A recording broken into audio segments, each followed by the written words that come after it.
Un lieu mythique, toujours autant prisé par les New-Yorkais, pour se dégourdir, pour prendre une bouffée d'air frais.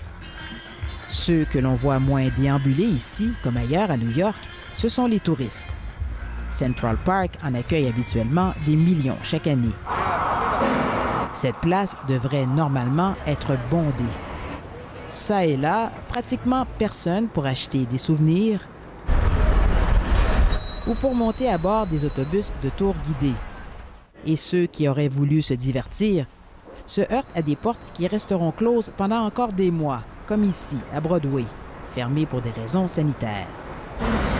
New York doit composer cette année avec un déficit de plusieurs dizaines de millions de visiteurs. Un coup dur. Le tourisme est un secteur clé de son économie. Les affaires sont mauvaises, confirme Ahmet Bilici. Very slow. Not much people around here, not tourists, only like local people.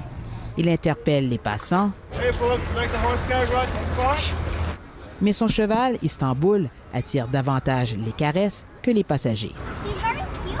Il explique que son métier, forcé à l'arrêt pendant des mois à New York, ex-épicentre de la COVID, espérait se refaire une santé durant les fêtes qui débutent bientôt avec l'Action de grâce. We're waiting for like holiday season now, you know, maybe this week is Thanksgiving, you know. Mais ça se présente mal, et pas seulement pour les caléchiers, dit-il. Many stores around here, everybody's like is hurt. Ahmet Bilici ne sait pas s'il pourra tenir avec les comptes à payer, sa famille et son cheval à nourrir.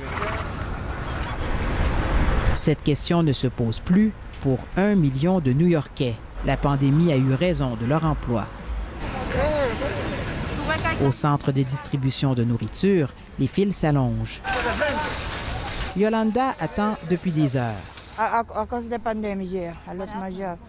J'étais employée au centre-ville dans un hôtel. J'ai travaillé toute ma vie. Maintenant, j'ai besoin d'aide, explique-t-elle. Elle risque d'en avoir besoin encore longtemps.